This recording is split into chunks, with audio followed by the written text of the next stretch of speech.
tal, queridos amigos internautas? Ya estamos de regreso y como lo pudieron ver ahí en la cortinilla de entrada, estamos en la sección de primero la palabra. Doy la bienvenida al profesor Antonio Álvarez Mestre este día viernes y antes de entrar pues en materia del tema. ¿Cómo se encuentra el día de hoy, profesor?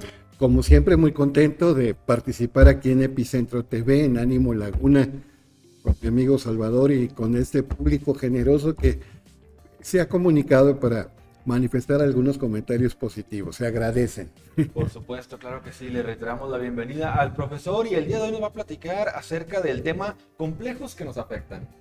Sí, ese tema es propio para psicólogos, concretamente para psicoterapeutas, pero un servidor que trabajó casi 4 décadas como profesor, le interesa lo que se conoce como complejo de Pigmalión y algo que se llama efecto Pigmalión. Empecemos.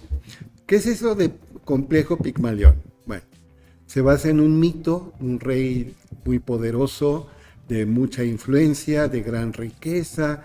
Después de ganar varias batallas, porque él conquistaba naciones, cae en el tedio vital, cae en el aburrimiento muy cercano a la depresión.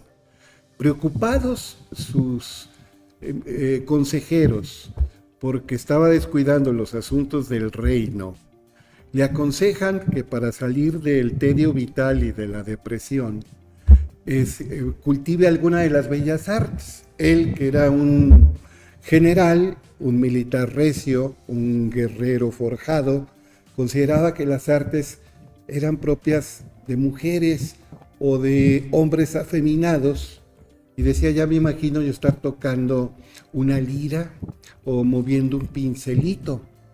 Y uno de sus consejeros le dijo, pues está el arte de la escultura, que es modificar piedra dura, por ejemplo, con un martillo, con un cincel. Es muy difícil, requiere tiempo. Quizás su majestad no quiere evitar esas molestias. Y con eso le picó la cresta, y nomás para demostrar que él las podía. Aprendió tan pronto pudo los rudimentos de la escultura y le gustó. Y él, que estaba solo, a pesar de tener un harén de surtido rico, decía, voy a hacer una estatua de una mujer perfecta. Yo sé que las mujeres perfectas, como los hombres perfectos, no existen, pero en mi mente sí, y está inspirada, esa estatua estará inspirada en la diosa Afrodita, la diosa del amor, la belleza. Y se esmeró.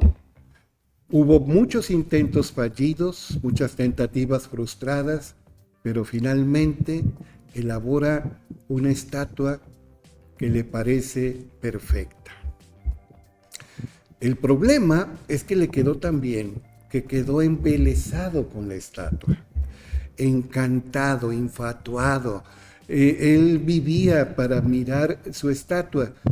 Él pensaba que lo mejor que podría pasar es que se convirtiera en una mujer, lo cual era imposible. Pero Afrodita, la diosa, sintiéndose halagada porque en ella se inspiró, le dio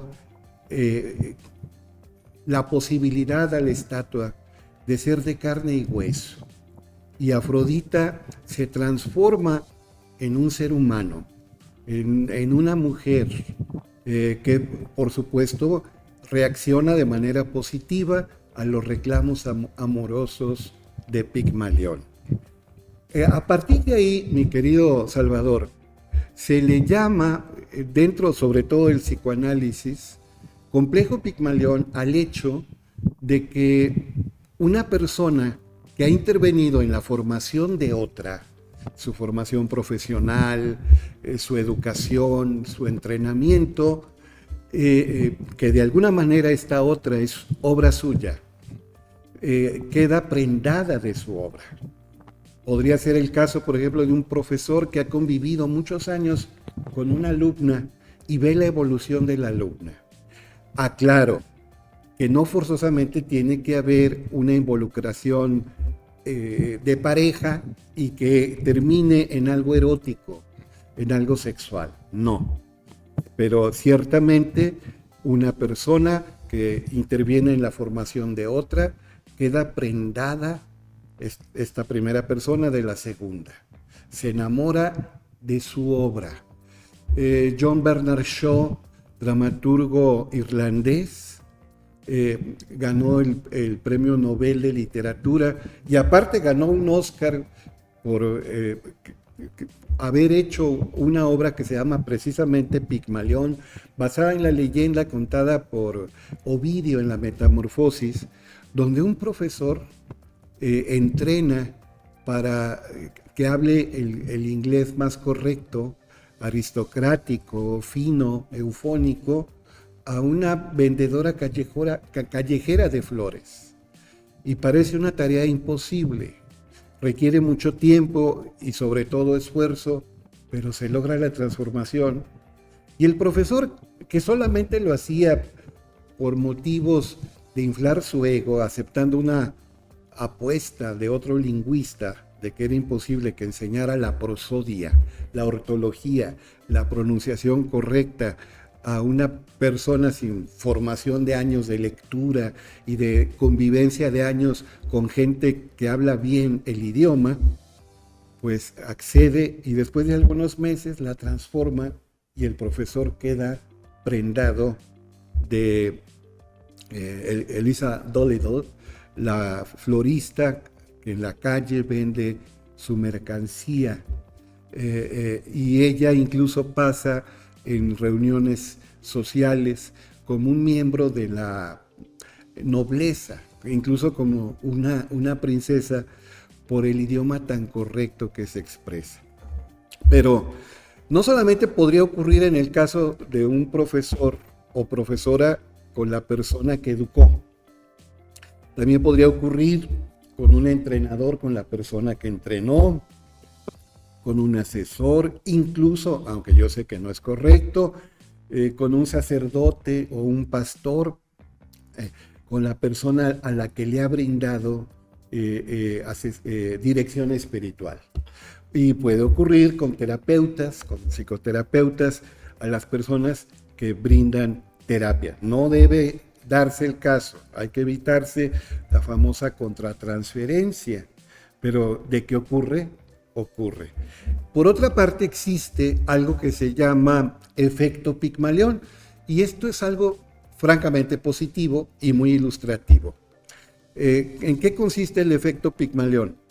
Bueno, si a un profesor le dicen que entre su grupo, una nueva clase, puros alumnos nuevos, hay muchachos que contra todas las apariencias tienen potencial genial y que le ponen el reto de descubrirlo, el profesor se va a esperar en su atención, en su cuidado, en la preparación de su clase, en su ejercicio docente, tratando de descubrir aquel genio que está oculto y que por su comportamiento, por su actitud, por su apariencia, pasa inadvertido. Y después de algún tiempo se encuentra que quizá un alumno desaliñado y algo abúlico, por no decir haragán o flojo, reacciona positivamente y demuestra talento y va dando un rendimiento excelente. Ese es el efecto Pigmalión. ¿En qué consiste?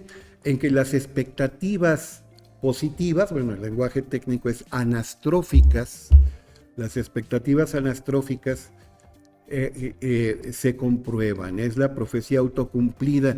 Si yo creo que Salvador tiene un potencial extraordinario y está de alumno en una clase y me esmero en estimular su inteligencia, en incentivar su creatividad, en fomentar su producción, casi siempre se va a cumplir la profecía.